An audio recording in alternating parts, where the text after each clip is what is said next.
नमस्कार साथियों, स्वागत है आप सभी का अंकित इंस्पायर मीडिया पर। मैं हूं अंकित अवस्थी। आप हैं मेरे साथ में एक ऐसी जानकारी लेकर जिस जानकारी की वजह से अमेरिका खुद परेशानी में फंस गया है कि उनका ये इतना सीक्रेट डॉक्यूमेंट कैसे लीक हो गया। एक ऐसा डॉक्यूमेंट जिसमें अमेरिका ने पूरी प्लानिंग बताई हुई है कि वो कैसे कैसे ईरान पर हमला करेगा, कहां से हवाई जहाज उड़ाएगा, कौन से एयरबेस से अपने फाइटर जेट्स उड़ेंगे, यहां तक की सारी जानकारी हो और वो जानकारी अब चर्चा का विषय बन गई हो। तो निश्चित ही ये अमेरिका के लिए एक बहुत ही चुनौतीपूर्ण समय रहेगा। साथ ही साथ ऐसे में आज आपको यह जानकारी मिलेगी कि ईरान पर हमले की इन्होंने प्लानिंग क्या की थी। अब चलो ये रिवील हो गई है तो कोई और प्लानिंग होगी, लेकिन अब तक की प्लानिंग क्या थी वो सारी जानकारी इस सेशन में आपको मिलने वाली है। ठीक है, तो जैसा आप सभी जानते हैं कि मिडिल ईस्ट में जितने भी घटनाएं चल रही हैं, चाहे इजराइल के साथ हमास का कॉन्फ्लिक्ट चल रहा हो या हिजबुल्लाह का या हूतियों का, इन सबके प्रति जिम्मेदार कौन था? तो ईरान था। एक बार के लिए बस इस मैप के माध्यम से यह समझ लीजिए कि ईरान की लोकेशन और इजराइल की लोकेशन में कितना फर्क है, और यह पूरा मैप अपने आप में आज की सारी कहानी को समझने में महत्वपूर्ण भूमिका निभाएगा। देखिए, ये जो इजराइल आपको दिखाई दे रहा है, जिसके एक तरफ समुद्र है जिसको आप मेडिटेरेनियन सी, भूमध्य सागर कहते हैं, इस भूमध्य सागर से कोई भी यूरोपियन जहाज आसानी से इजराइल पहुंच सकता है। लेकिन इजराइल से ईरान अगर पहुंचना हो तो आपको कई देशों के ऊपर से उड़कर जाना होगा, या फिर पानी के माध्यम से निकल करके यूं होते हुए आपको इस रास्ते से होकर ईरान पहुंचना होगा। तीसरा तरीका, आपको हवाई जहाज के माध्यम से उड़ के जाने का होगा। हवाई जहाज के माध्यम से अगर आप उड़ते हैं तो आपके पास गिवन ऑप्शन एक तो ये निकल कर आता है, दूसरा ऑप्शन निकल कर आता है कि वाया जॉर्डन होकर आप निकलें। इस स्थिति को अगर आप देखें तो ये सारी स्थितियां आपको आसानी से वाकिफ हो जाएंगी कि इजराइल के पास ऑप्शंस क्या क्या हैं। ऑप्शंस नंबर एक, अगर इजराइल अपनी तरफ से ईरान पर गोले दागता है या फिर हमला करने जाता है तो उसे सीरिया का एयर स्पेस क्रॉस करना होगा, इराक का एयर स्पेस क्रॉस करना होगा, तब जाकर ईरान पर हमला करेगा। दूसरा ऑप्शन है कि वो जॉर्डन का एयर स्पेस क्रॉस करे, सीरिया के ऊपर से ना उड़े, इराक का ऑप्शन क्रिएट करते हुए यहां से निकल जाए। तीसरा तरीका क्या है कि जॉर्डन से होकर निकले और सऊदी अरब के ऊपर से जाए और सऊदी के ऊपर से होते हुए पर्शियन गल्फ से क्रॉस होते हुए इधर चला जाए। सऊदी का बहुत ज्यादा एरिया इनके सामने पड़ता है। एक और अल्टरनेटिव भी था इजराइल के पास, क्योंकि इजराइल अमेरिका का ही एक तरह से आधी कटी रोटी टाइप का मित्र है, तो एक और ऑप्शन था, और वो क्या था कि अमेरिका ने सऊदी अरब, यूएई, कतर, बहरीन, कुवैत, इन सब देशों में अपने एयर बेसेस बनाए हुए हैं। आइदर एयर बेस बनाए हुए हैं या फिर जमीनी अपने सैनिक छोड़े हुए हैं। अमेरिका ने नहीं छोड़े हुए हैं तो यूके वालों ने छोड़े हुए हैं, यूके ने नहीं छोड़े तो फ्रांस ने छोड़े हुए हैं। इन सभी देशों में अमेरिका और अमेरिकी मित्र राष्ट्रों का कोई ना कोई अड्डा बना हुआ है। हवाई जहाज यहां पर उतरते हैं। जैसे आपको याद दिला दूं कि जब फ्रांस से उड़कर यानी यूरोप से उड़कर हमारा राफेल आ रहा था, तो राफेल ने रिफ्यूलिंग, जो राफेल इंडिया आना था, उसने हवाई जहाज में तेल जब भरवाया था, रिफ्यूलिंग जब की थी, हालांकि एयर टू एयर रिफ्यूलिंग है, लेकिन उसके बावजूद हमने उसे यूएई में एक बार उतारा था कि भाई इतना दूर से चलता आ रहा है तो थोड़ा ब्रेक ले ले। जब अपन ने राफेल खरीदा था उस समय की बात कर रहा हूं, तो यहां से होता हुआ यूएई के पास रेस्ट करके फिर हमारा एक राफेल यहां पहुंचा था। राफेल के टाइम पर अगर आपको सूचना याद हो, फ्रांस ने भी अपना एयरबेस यहां बनाया हुआ है। तो अब विकल्प तलाशते हैं। मैं ये सारी जानकारी इसलिए दे रहा हूं, एक बार मैप की क्लैरिटी हो जाएगी तो फिर आप आज की कहानी को बेहतर तरीके से समझ पाएंगे। ठीक है, तो विकल्पों की चर्चा हम कर रहे थे। तो पहला विकल्प था कि पानी के रास्ते से जाओ, जाकर हमला करो। वो संभव नहीं है, क्योंकि पानी के लिए निकलोगे तो यहां पर यमन में हूतिये बैठे हैं जो पानी को टारगेट करेंगे। दूसरा ऑप्शन बचता है सीरिया और इराक के ऊपर से निकलो। सीरिया और इराक दोनों ही ईरान के ही काउंटर पार्ट्स हैं, मतलब काउंटर पार्ट्स नहीं, एकदम अलाय राष्ट्र हैं। यहां पर पूरे टाइम आईसिस का प्रकोप रहा था। आज इन दोनों जगह, सीरिया के अंदर बशर अल असद की सरकार है और ये वही वाला इराक है जिसके बगदाद में इनका ईरान वालों का जो सुलेमानी था वो मारा गया था, जो इनका कुछ फोर्सेस का जो सबसे हेड आदमी था वो बगदाद में मारा गया था। यानी इराक और सीरिया को इन्होंने अपना बढ़िया मित्र बनाया हुआ है ईरान वालों ने। तो इजराइल के लिए बड़ा संकट क्या है कि अगर ईरान पर हमला करने जाना है, मान लीजिए कि यहां से उतर कर जाती है, कोई फ्लाइट जाती है, तो सीरिया में भी बशर अल असद उस फ्लाइट को टारगेट कर सकते हैं। इराक के अंदर ऑलरेडी कुछ फोर्सेस ने या ईरानी सेना ने अपना डेरा जमाया हुआ है, यहां से वो उन फ्लाइट्स को टारगेट कर सकते हैं। बाकी बचे और विकल्प क्या थे इनके पास, जो बेहतर विकल्प थे कि जॉर्डन से होकर निकलते, सऊदी के ऊपर क्रॉस करके जाते, बढ़िया से इस पर टारगेट कर देते। और चूंकि अमेरिका ने बढ़िया इन लोगों के साथ मित्रता की हुई है, तो इस मित्रता का लाभ उठाते, यहां से फ्लाइट उड़ाकर डायरेक्ट सामने मार देते और इस पर्शियन गल्फ के अंदर, पानी के अंदर जहाज खड़ा रखते और यहीं से फाइटर जेट्स उड़ा उड़ा करके यहां पर गोले चला देते। ये सारे ऑप्शंस आप समझ में आ जाने चाहिए। तो आज के सेशन में हम जब चर्चा करें कि इन्होंने क्या प्लानिंग की होगी, आप तब तक गैस कर लीजिए कि इनकी प्लानिंग क्या रही होगी। क्योंकि ईरान पर हमला होना है, अमेरिका ने डॉक्यूमेंट्स बनाए थे, वो रिलीज हो गए हैं, लीक हो गए हैं। उन लीक डॉक्यूमेंट में जब तक हम आगे बढ़े, आप कयास लगा लीजिए कि बताओ इनमें से बेस्ट ऑप्शन क्या चूज किया होगा। आप कल्पना करिए, तब तक मैं सेशन को आगे लेकर चलता हूं। क्यों लेकर चलता हूं? क्योंकि नेतन्याहू मल्टीपल टाइम कह चुके हैं कि ये तो छोटे मोटे प्रॉक्सी थे, लेबनान के अंदर हिजबुल्लाह हो, गाजा पट्टी में हमास हो, ये तो सब चंगू मंगू थे। असल जो किरदार है वो तो ईरान है। ईरान के कहने पर ये लोग मुझ पर हमला कर रहे हैं और मैं अपने दुश्मन को दुनिया में कहीं पर भी नहीं छोड़ूंगा। यानी कि उन्होंने असल में टारगेट तो लिया हुआ है ईरान का कि तुमसे ही बदला लेना है, लेकिन हां, तुम्हारे छोटे मोटे जो अलाय हैं, चाहे लेबनान हो उत्तर में, दक्षिण में गाजा पट्टी में बैठा हमास हो, मैं इनसे एक बार निपट लूं, फिर आऊंगा तुमसे लड़ने के लिए। नेतन्याहू की इस प्लानिंग को अमेरिका ने अपनी तरफ से अमली जामा पहनाया, यानी कि युद्ध की तैयारियां तो बेहतर तरीके से चल रही हैं कि होना ही है। और इस बात की ज्यादा मतलब संभावनाएं इसलिए बढ़ जाती हैं जिन्हें ईरान ने फ्रंट पर खड़ा किया था, चाहे याह्या सिनवार हो या इस्माइल हानिये या फिर नसरुल्लाह, ये तीनों के तीनों जा चुके हैं। और ऐसे में इन तीनों का मरना ईरान के लिए तीन बड़े मतलब एक तरह से समझिए कि उसके माउथ पीसों का मरना है कि यार ये तो हमारी तरफ से संघर्ष करने वाले लीडर थे, इन्हें अब तक सबसे आगे खड़ा करके रखा था, 20 साल से इनको तैयार किया था, अगर यही नहीं बचे तो इनका ये आतंक आगे कौन फैलाएगा। ऐसे में तीनों का मर जाना ईरान को ही फ्रंट फुट पर लाकर खड़ा कर देता है, कोई और नहीं बचा। अब खेमने ही खड़े हुए हैं, खेमने ही सीधे टारगेट्स हैं और उसके अलावा कोई टारगेट बचा नहीं। इस इसका मतलब अब वॉर में दो ही लोग हैं, नेतन्याहू वर्सेस खैमनेई। इन दोनों के बीच में ही अब 1 to 1 होना है, बीच के सारे रास्ते साफ हो चुके हैं। एक बड़ा सवाल यहां पर निकलता है, जब नसरुल्लाह मारा गया उसके बाद में नसरुल्लाह की मौत का बदला लेने के लिए इजराइल के ऊपर ईरान ने 180 मिसाइलें फायर की 1 अक्टूबर की रात को। अगर आपको याद हो, इस पर हमने सेशन किया था और बताया था कि कैसे इजराइल के ऊपर ईरान से चलकर मिसाइलें आई थी और वो आकर के 180 मिसाइलें इजराइल पर फेंकी गई थी। उसके ऊपर हमने सेशन भी किया था, आपको बताया भी था 2 अक्टूबर के दिन कि देखो कैसे हमला हुआ है। एक बहुत बेसिक सा सवाल दिमाग में आता है और वो सवाल ये है, इजराइल पर अगर लेबनान का हमला होता, गाजा पट्टी से हमला होता, हूतियों का हमला होता, इजराइल अगले ही 24 घंटे के अंदर बदला ले लेता। 2 अक्टूबर से आज का सेशन 20 अक्टूबर को सुन रहे हैं आप, 2 से 20 अक्टूबर के बीच में इजराइल ने अभी तक बदला क्यों नहीं लिया? बहुत ही बेसिक सा सवाल बनता है। 2 अक्टूबर बीत गया और इससे पहले भी एक बार जब इजराइल के ऊपर ईरान ने हमला किया था, आपको यदि याद हो तो सीरिया के अंदर जो ईरान की एम्बेसी थी उस पर इजराइल का हमला हुआ था, उसका भी बदला लेने के लिए ईरान ने बमगोले चलाए थे। ईरान से चलाए गए गोलों पर इजराइल अभी तक कोई रिएक्शन नहीं दे रहा। तो क्या हम ये मान लें कि इजराइल इस ईरान से डायरेक्ट टकराने से डर रहा है या कोई बड़ी प्लानिंग कर रहा है? यानी कि उसकी प्लानिंग में ईरान को उसने सोचा हुआ है कि हां भाई इसके पास सामान है, इससे लड़ने जाना है तो तुरंत नहीं जाना है, इसको सोचकर जाना है। सोचकर जाना है तो कितना सोचोगे, क्योंकि आपके ऊपर हमला 1 अक्टूबर की रात को हुआ था, अब तक 20 अक्टूबर 20 दिन बीत चुके हैं। इजराइल ने उसी दिन 2 अक्टूबर को कहा था कि मैं ईरान से बदला लूंगा, ईरान को अपने इस मिसाइल हमले की कीमत चुकानी होगी। नेतन्याहू ने 2 अक्टूबर के दिन ही यह बात बोल दी थी। यह कीमत कब चुकवाएंगे, पूरी दुनिया इसका इंतजार कर रही है। नेतन्याहू को बाइडेन समझा रहे हैं कि चिंता मत कर, अपन बदला लेंगे। लेकिन एक तरफ नेतन्याहू इस चिंता में है कि बाबा 5 नवंबर को आपके यहां चुनाव है, चुनावों के बाद आप बचोगे नहीं, आप हार गए जीत गए, आपका कार्यकाल खत्म, चाहे कमला हैरिस आए या ट्रंप आए, आपका कोई मतलब बचेगा नहीं। तो मेरे को जो करना है पहले करना है। ऐसे में बाइडेन ने चुनावों में अगर लीड लेनी है तो बाइडेन को अपने डिसीजंस को बहुत ही स्ट्रांग दिखाना होगा।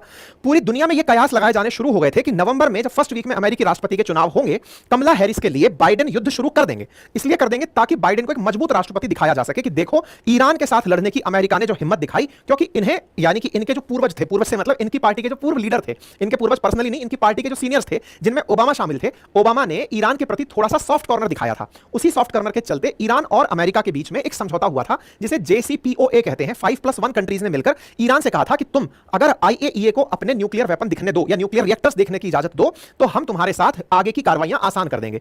लेकिन जब अमेरिका ओबामा के टाइम पर था तो उस समय पर इजराइल बड़ा नाराज हुआ था अमेरिका से कि आप ईरान के प्रति इतने डाइल्यूट मत होइए, ये आपके इस प्यार का मिसयूज करेगा, रिएक्टर की आड़ में बॉम्ब बना लेगा। क्योंकि न्यूक्लियर रिएक्टर हो या न्यूक्लियर बॉम्ब, दोनों में ही यूरेनियम एनरिच्ड की आवश्यकता होती है। यूरेनियम 92-235 एक उसका समस्थानिक है, आइसोटॉप है, जिसका एनरिचमेंट करके न्यूक्लियर बॉम्ब अथवा रिएक्टर बनाया जा सकता है। तो बोले ये उसका यूज करेगा, आप इसकी गलतफहमियों में मत आओ, इसको न्यूक्लियर वेपन मत बनाने में सहूलियत दो। ठीक है, ऐसे में सत्ता बदलती है और ट्रंप का शासन आता है और ट्रंप आते ही ईरान पर पाबंदियां लाद देते हैं और उनके ऊपर टाटसा लगा देते हैं कि अमेरिका और उसका कोई भी दोस्त ना तो ईरान से व्यापार करेगा और ना ही किसी को करने देगा। ऐसे में ईरान के ऊपर सैंक्शंस लादे जाते हैं। आज दुनिया में 3 सबसे ज्यादा सैंक्शन झेलने वाले देशों में रूस, ईरान और नॉर्थ कोरिया हैं। ईरान पर सैंक्शन ट्रंप के काल में आया तो उम्मीद की गई कि बाइडेन जब राष्ट्रपति बनेंगे तो ईरान के साथ वैसा ही व्यवहार करेंगे जैसा ओबामा ने किया था। ओबामा इन्हीं की पार्टी से थे तो बोले ये साहब अच्छे से व्यवहार करके उसके साथ लीनियंसी रखेंगे। तो बाइडेन के बारे में एक इमेज बनी हुई है कि ये ईरान पर हमला नहीं करेंगे चाहे जो हो जाए। ट्रंप इलेक्शंस में लोगों को भड़काने ही इस तरह से लग रहे हैं कि अगर मैं राष्ट्रपति रहा होता तो इजराइल से अब तक कह करके ईरान पर हमला करवा दिया होता। हालांकि बाइडेन इस हमले को इसलिए अंजाम नहीं दे रहे हैं क्योंकि इनके जो मतलब इनकी पार्टी के जो पहले लीडर थे ओबामा, वो तो बहुत ज्यादा सॉफ्ट कॉर्नर रखते थे ईरान के प्रति और यही आधार है कि बाइडेन भी सॉफ्ट कॉर्नर रखते हैं। ऐसे में पूरी राजनीति अमेरिका की टिकी इस बात पर है कि ईरान के प्रति कौन ज्यादा सख्त है। ट्रंप खुलेआम इजराइल का समर्थन कर रहे हैं, बाइडेन थोड़ा सा झिझकते हुए चल रहे हैं। हाल ही में बाइडेन की बड़ी इंसल्ट भी हुई है क्योंकि जब याह्या सिनवार मारा गया उससे पहले कमला हैरिस का एक बयान था और वो ये था कि इजराइल राफा बॉर्डर पर फायरिंग ना करे। क्यों ना करे? बोले राफा बॉर्डर पर केवल लोग रहते हैं, हमास के लोग नहीं रहते, ऐसे में वहां पर इजराइल को हमले नहीं करने चाहिए। लेकिन याह्या सिनवार राफा बॉर्डर के नजदीक ही मारा गया। लोगों ने कहा कि हां मैडम, अगर आप ही की बात मान ली होती तो आज याह्या सिनवार जिंदा होता। इसका मतलब ट्रंप को लेकर, मतलब बाइडेन को लेकर और कमला हैरिस को लेकर अमेरिकियों में एक भाव है कि ये लोग थोड़ा सॉफ्ट हैं, इनके खिलाफ इतना एक्शन नहीं लेते। इसको ट्रंप भुनाए जा रहे हैं। तो ये माना जा रहा था कि 5 नवंबर से पहले अमेरिका अगर चाहता है कि कमला हैरिस राष्ट्रपति बने तो बाइडेन इस फैसले को करेंगे कि भाई जाओ और हमला कर दो। ठीक है, पूरी भूमिका तैयार हो गई। तो इसका मतलब नेतन्याहू को बाइडेन ने हमें समझाया होगा कि चिंता मत करो, हमला करेंगे। और यही बात अब रिलीज हो जाती है, लीक हो जाती है। यरूशलेम पोस्ट में आप देखते हैं कि अमेरिका ने पूरी स्ट्रेटजी बनाई हुई थी। स्ट्रेटजी थी 15 और 16 अक्टूबर के दिन हमला होने की। तो यूएस इंटेलिजेंस का डॉक्यूमेंट हाल ही में लीक होता है जिसमें बताया जाता है पोटेंशियल अटैक प्लान और ईरान, कि हम ईरान पर हमला कब करेंगे। और इस बारे में सत्यता क्या है? सत्यता यह है कि यूएस मिलिट्री ने इस पर जांच तक बिठा दी है कि यार ये डॉक्यूमेंट लीक कैसे हो गया, कुछ तो गड़बड़ है, हमारा ये डॉक्यूमेंट लीक नहीं होना चाहिए था। इस डॉक्यूमेंट के अनुसार 1 तारीख की रात को इजराइल पर हुए ईरानी हमले का बदला लेने के लिए अमेरिका ने 15 और 16 अक्टूबर की तारीख डिसाइड की थी, जो आज से 4 दिन पहले बीत चुकी है। आपके दिमाग में आएगा तो फिर हमला हुआ क्यों नहीं, उसका भी जवाब आपको अभी मिल जाएगा। लेकिन उस डॉक्यूमेंट में 15 और 16 तारीख की डेट मेंशन थी। साथ ही साथ यह मेंशन था, अच्छा ये जानकारी आई कहां पर, तो एक मिडिल ईस्ट स्पेक्टेटर नाम से टेलीग्राम चैनल है। यह टेलीग्राम चैनल कुछ ईरान के सॉफ्ट कॉर्नर रखने वाले लोगों का है। ईरानियन सपोर्टर्स का ये जो टेलीग्राम चैनल है, इस पर हैकर्स ने फाइव आई कंट्रीज को अमेरिका द्वारा शेयर किए गए डॉक्यूमेंट को डाल दिया। अमेरिका ने अपने 5 देश, वही कनाडा, ऑस्ट्रेलिया, न्यूजीलैंड और ब्रिटेन, इनसे यह डेटा शेयर किया था कि हम किस दिन हमला करेंगे। और यह डॉक्यूमेंट अभी ताजा ताजा बना था, 1 अक्टूबर के हुए हमले के बाद बना था। यानी पुराना डॉक्यूमेंट होता कि ईरान पर हमला करना है, ऐसा नहीं। उस 180 मिसाइल के बाद यह डिसाइड हुआ कि हम 15 और 16 को हमला करेंगे। और यह डॉक्यूमेंट जब 5 देशों से शेयर किया गया तो इसे ये जो हैकर्स होते हैं इन्होंने हथिया लिया और हथिया कर इसे टेलीग्राम चैनल पर डाल दिया। ऐसे में बड़ा सवाल यह है कि इस सीक्रेट डॉक्यूमेंट में जो आपके सामने यहां दिख रहा है, साफ मेंशन था कि 15-16 तारीख को हमला होगा। तो पहला सवाल, हुआ क्यों नहीं? 15-16 तारीख को हमला क्यों नहीं हुआ? दूसरा, हमला करने के लिए स्ट्रेटजी क्या अपनाई जा रही थी? तो इस स्ट्रेटजी में नंबर 1 यह बताया गया था कि कौन से लोकेशन से हम हमला करेंगे, और नंबर 3 क्या हम न्यूक्लियर वेपन यूज कर सकते हैं। यह सबसे इंपॉर्टेंट चीज है जो इस डॉक्यूमेंट में रिवील हुई है। इजराइल ने आज तक दुनिया के सामने यह स्वीकार नहीं किया कि उसके पास न्यूक्लियर वेपन है, लेकिन दुनिया भर की एजेंसीज यह मानती हैं कि इजराइल के पास न्यूक्लियर वेपन्स की संख्या 80 है। 80 न्यूक्लियर वेपन्स इजराइल के पास है। जैसे भारत ने खुद को कह रखा है कि हम परमाणु हथियार संपन्न हैं, लेकिन इजराइल पब्लिकली इस बात को स्वीकार नहीं करता। वहीं स्टॉकहोम इंस्टीट्यूट, जो पीस रिसर्च इंस्टीट्यूट है, जो अंतरराष्ट्रीय स्तर पर दुनिया भर के वेपन्स का लेखा जोखा रखता है, जैसे सिप्री के नाम से आप जानते हैं शॉर्ट फॉर्म में, उसने अपनी वेबसाइट पर मेंशन किया हुआ है कि इनके पास 80 न्यूक्लियर वेपन्स हैं, बॉम्ब हैं, और ये इनका उपयोग कर सकते हैं। इस डॉक्यूमेंट में न्यूक्लियर वेपन का भी यूज किया जा सकता है, इसका भी जिक्र किया गया है। इसका मतलब ये तो गजब है। अब दूसरा सवाल यह है कि लोकेशन क्या है, यानी हमला करने कहां से जाएंगे? क्योंकि मैंने आपको जो शुरुआत में जानकारी दी थी कि भाई इसके पास इतने सारे स्थान हैं हमला करने के, A B C D E F, इतने सारे ऑप्शंस हैं। तो इजराइल पर हमला करने, ये ईरान पर हमला करने के लिए कौन सा रूट अपनाएंगे, क्या है इस डॉक्यूमेंट में? कम से कम ईरान को इससे बड़ा फायदा हुआ होगा कि यार इनका आइडिया लग गया कि ये कहां से हम पर हमला करने की सोच रहे थे। ठीक है साहब, तो 15-16 तारीख हमले की चुनी गई थी, एक बात। दूसरी बात जो निकलकर आई वो आपको जानकर बड़ा आश्चर्य होगा, और यह आश्चर्य अमेरिका की कूटनीतिक हार की तरफ इशारा करता है। क्या? देखो, इसके अंदर जो जगह चुनी गई है ना, उसका नाम है हैत-सैरिम। हैत-सैरिम नाम का एक एयरफील्ड है जिसे 16 अक्टूबर के लिए तैयार किया गया है। हैत-सैरिम नाम का एयरफील्ड, ये एकदम सीक्रेट डॉक्यूमेंट है जो पब्लिक हो चुका है। हैत-सैरिम नाम के एयरफील्ड को तैयार किया गया। ये हैत-सैरिम कहां है? देखो, ये इजराइल का मैप रहा, और इस इजराइल के अंदर हैत-सैरिम अगर आपको दिखाई दे तो ये रहा। हैत-सैरिम नाम का ये एयरबेस वही एयरबेस है जिस पर इजराइल के ऊपर जब 180 मिसाइलें डाली गई थी तो इस पर भी मिसाइलें डाली गई थी। साथ ही साथ तेल नौफ, ये दूसरा एयरबेस था जब 180 मिसाइलें आई थी तो हैत-सैरिम पर और तेल नौफ पर आई थी। इंटरेस्टिंग बात जानो, इजराइल छोटा सा तो कुल देश है, इस छोटे से देश में 80 न्यूक्लियर बॉम्ब रखे हैं, तो न्यूक्लियर बॉम्ब कहां रखे होंगे? ऐसा थोड़ी है कि सारी की सारी इंटेलिजेंस इजराइल के पास ही है। माना जाता है कि ईरान वालों के पास भी तो इंटेलिजेंस होगी, उनकी भी तो खुफिया एजेंसी है, उनकी भी तो कुछ फोर्सेज हैं, वो भी तो कुछ जुगाड़ती होंगी। इजराइल के बारे में कहा जाता है कि इसने अपने न्यूक्लियर वेपन इसी तेलनॉफ और हैत-सैरिम पर रखे हुए हैं। क्यों रखे हुए हैं? क्योंकि यहीं पर इसके F-16 और F-35 जो अमेरिका के सबसे उन्नत फाइटर जेट्स हैं वो तैनात खड़े हैं। इसका मतलब कभी भी अगर जरूरत पड़े तो इसी एयरबेस से फ्लाइट्स उड़ेंगी, और यही बात इस रिपोर्ट में लीक हो जाती है कि हैत-सैरिम से हम अपनी फ्लाइट्स उड़ाएंगे। लेकिन एक बड़ा सवाल, हैत-सैरिम से फ्लाइट उड़ाओगे तो ये फ्लाइट जाएंगी कहां होकर? आइदर सीरिया के ऊपर, जॉर्डन के ऊपर से होकर, फिर सऊदी के ऊपर से होकर, या फिर इराक, ईरान के ऊपर से होती हुई जाएंगी। आप अपने दिमाग में सवाल बहुत सारे बनने लगेंगे कि वो जो विकल्प थे ए बी सी डी ई, कौन सी जगह से जाए? तो उसमें पहला सवाल तो यही बनना चाहिए कि हैत-सैरिम पर हमला हुआ था, और अगर इस पर हमला हुआ था तो इसी को ही क्यों चुना गया? मतलब यहीं से रिटेलिएट करने के लिए क्यों चुना गया? पहला सवाल। दूसरा सवाल, जब इनको न्यूक्लियर वेपन की कहा जा चुका है कि न्यूक्लियर वेपन डालने हैं, तो इतना दूर से कोई थोड़ी जाएगा यार, ये तो टेंशन की बात हो जाएगी। ये दोनों ही प्रश्नों का अब आपको जवाब मिलेगा। यानी कि 15-16 तारीख की बात हो गई, एयरबेस का पता चल गया, और वेपन्स के नाम पर न्यूक्लियर वेपन के इस्तेमाल का भी जिक्र हो गया। एक और बात जान लीजिए, इसमें पूरी तरह से यह तैयारी भी डॉक्यूमेंट में दिखाई दी, और वो ये कि हम लोग अपने कितने सारे वेपन्स को उधर शिफ्ट करेंगे। अमेरिका पूरी तैयारी बता रहा है कि हम अपने वेपन्स को कैसे लेके जाएंगे, कैसे फ्यूल हवा में भरवाएंगे, कौन सा सामान कहां रखेंगे, सारा जिक्र उस डॉक्यूमेंट के अंदर हो गया। चलिए, तो यहां तक सारी बातें जब पता चलती हैं तो पहला सवाल दिमाग में आता है, हैत-सैरिम ही क्यों नहीं अमेरिका उन देशों को चुन रहा जहां पर उसने ऑलरेडी अपने इतने सैनिक बिठा रखे हैं? कितने सैनिक बिठा रखे हैं? देखो, इजराइल के अलावा अमेरिका ने कितने सैनिक बिठा रखे हैं? मिडिल ईस्ट के 8 देशों में अमेरिकी सैनिकों की संख्या देखो। अब आप देखो, यूएई के अंदर अमेरिका के 3500 सैनिक हैं। कतर जो छोटा सा देश है जिसकी राजधानी दोहा, जिसके अंदर इन्होंने अभी फीफा वर्ल्ड कप करा दिया, वहां पर 10,000 अमेरिकी सैनिक तैनात हैं। ऐसे ही छोटा सा देश कुवैत, जिसने इराक के साथ युद्ध लड़ा था, उसमें 13,500 अमेरिकी सैनिक अटेंडेंट हैं। इराक में 2500, सीरिया में 800, जॉर्डन में 3000, सऊदी के अंदर 2700, इतने सैनिक इसके पास खड़े हैं। अमेरिका ने इन सब देशों में अपने सैनिक स्टैंड बाई पर लगा रखे हैं। तो फिर इजराइल ही क्यों इजराइल से ही, हैत-सैरिम से ही हवाई जहाज उड़ाने की इसने सीक्रेट प्लानिंग करी? यूएस ने इतने सारी जगह पर, ये जो अमेरिकी झंडा दिख रहा है, इतने सारी जगह पर अपनी फोर्सेस ईरान के चारों तरफ तैनात कर रखी है। अफगानिस्तान के अंदर, पाकिस्तान के अंदर, मिडिल ईस्ट के अंदर, इधर की तरफ ये सारे के सारे जो गल्फ कंट्रीज हैं, इन सब के अंदर। फिर भी इजराइल से ही क्यों फ्लाइट उड़ाएगा? एक और सवाल, अमेरिका के साथ साथ उसके नाटो मेंबर भी दोस्त हैं, जैसे कि फ्रांस की भी मिलिट्री की प्रेजेंस इन देशों में है, चाहे यूएई हो, चाहे कतर हो, चाहे पानी की जगह हो, इन सब के अंदर फ्रांस भी प्रेजेंट है। ऐसे में बड़ा सवाल यह बनता है कि ऐसा क्यों कि इन्होंने किसी और देश से अपने फाइटर जेट उड़ाने का प्लान नहीं किया? तो उसका आंसर जान लीजिए। देखिए, जब 1 अक्टूबर को हमला हुआ था ना, इधर तो इजराइल तैयारी में लग गया कि बदला लेंगे। उसी समय पर ईरान के विदेश मंत्री हवाई जहाज लेकर उड़ते हैं इन सारे देशों से मिलने के लिए, जिनके पास अमेरिका वालों ने अपनी तैयारियां कर रखी हैं। मैंने इसके बारे में सेशन भी किया था। मैंने आपको बताया था कि गल्फ स्टेट्स ने साफ मना कर दिया अमेरिका को कि हम अपना एयर स्पेस आपको यूज नहीं करने देंगे। ये देख लो, मेरा सेशन किया हुआ है 11 अक्टूबर का, और उस 11 अक्टूबर के सेशन में मैंने आपके सामने ये वाली इमेज शो की थी और उसमें बताया था कि Iran is threatening to break its fragile truce with Saudi Arabia, कि आपके साथ जो संधि हो रखी है मैं तोड़ दूंगा, आप किसी भी कंडीशन में परमिशन मत दे देना अपने एयर स्पेस को यूज करने की। ध्यान से सुनना, ईरान ने सारे देशों को धमका दिया कि देखो हम तो डूबेंगे सनम, तुम्हें भी ले डूबेंगे, अगर तुमने अपने एयर स्पेस का यूज होने दिया, तुम्हारी धरती से कोई फाइटर जेट उड़ा और मुझ पर हमला करने आया, मैं हारूं या जीतूं मुझे नहीं पता, लेकिन तुम्हारे ऊपर अगर मैंने गोला गिरा दिया तो तुम्हारी इकोनॉमी खराब हो जाएगी, तुम साइड में रहो। तो ईरान ने इन गल्फ स्टेट्स को साफ कह दिया। ये आप एक्सक्लूसिव खबर 10 अक्टूबर की देख रहे हैं, इस पर मैंने सेशन 11 अक्टूबर को किया था जिसमें बताया था gulf state must not allow use of air space against Iran, ऐसा ईरानियन ऑफिशियल्स ने साफ कह दिया। और जब साफ कह दिया तो इसका मतलब यह हुआ कि इनका मिलना जो 8 अक्टूबर को ये गए थे वो कारगर हो गया। कारण यह निकला कि जब ईरान ने सबको धमका दिया तो ऐसे में इन सारे देशों ने पीछे किनारा कर लिया कि देखो आप लोग झगड़ो, हम बीच में नहीं आएंगे, आ गए तो हम पर गोला पड़ जाएगा, और हम पर गोला पड़ जाएगा, बेहतर है कि हम इसके साथ ही रहें, हम आप पर सर साथ नहीं दे सकते, सैनिक बिठाओ, हमला हम नहीं करने देंगे। अब दूसरा सवाल, चलो कंट्री से हमला ना हो कोई बात नहीं, पानी से तो कर सकते हो। पर्शियन गल्फ में आपने इतने सारे जहाज खड़े कर रखे हैं, यहां पर अमेरिका ने पूरी अपनी मिलिट्री जमा रखी है, यहां पर गल्फ स्टेट ऑफ हार्मुज के पास, पर्शियन गल्फ के पास, यहां पर आपने अपने जहाज जमा रखे हैं, यहां से ईरान पर हमला कर दो तो क्या ईरान ने चूड़ियां पहन रखी हैं, क्या वो दोबारा रिटेलिएट करके इन जहाजों को गोले से नहीं उड़ा देगा? ऑलरेडी हुतियों ने धमकी दे रखी है कि यूएस एयरक्राफ्ट अगर गलती से भी हमारे ऊपर लॉन्च करता दिख गया, उड़ा देंगे हम उसको, पानी में हवा में उड़ा देंगे। इसका मतलब अमेरिका को यह पता है कि गल्फ के अंदर रहकर ना तो गल्फ कंट्रीज के थ्रू ईरान पर हमला किया जा सकता है, ना ही पानी में खड़े हुए जहाजों से ईरान पर हमला किया जा सकता है। 15-16 तारीख के दिन जो हमले की जगह तय की गई इजराइल, उसके पीछे का बड़ा कारण था ईरान का अपने साथ वाले देशों को धमकाना। तो ए दिल तू मत रो, चुप हो जा, अब अपन बदला लेंगे, कुछ और प्लान करेंगे। इसलिए 15-16 तारीख आ गई, अदरवाइज तो यह तारीख पहले ही हो जाती बदला लेने की। लेकिन अमेरिका की सारी स्ट्रेटेजी धरी रह गई क्योंकि इस क्षेत्र का कोई भी साथी अमेरिका के साथ नहीं खड़ा हुआ कि सर हम अपनी जगह का उपयोग नहीं करने देंगे। पहला पॉइंट संभवतः आपको मिल गया होगा। अब सवाल आपके दिमाग में दूसरा, 15-16 तारीख को निकले हुए 5 दिन हो गए, आज हम 20 तारीख की इस खबर को सुन रहे हैं, तो ये बताइए अब तक हमला क्यों नहीं हुआ? 15-16 को हमला क्यों नहीं हुआ? देखो 16 को हमला होने वाला था, लेकिन उस दिन एक घटना होती है। क्या होती है याद करो। 17 अक्टूबर की हेडलाइन आप सुनते हैं कि हमास का लीडर याह्या सिनवार मारा जाता है।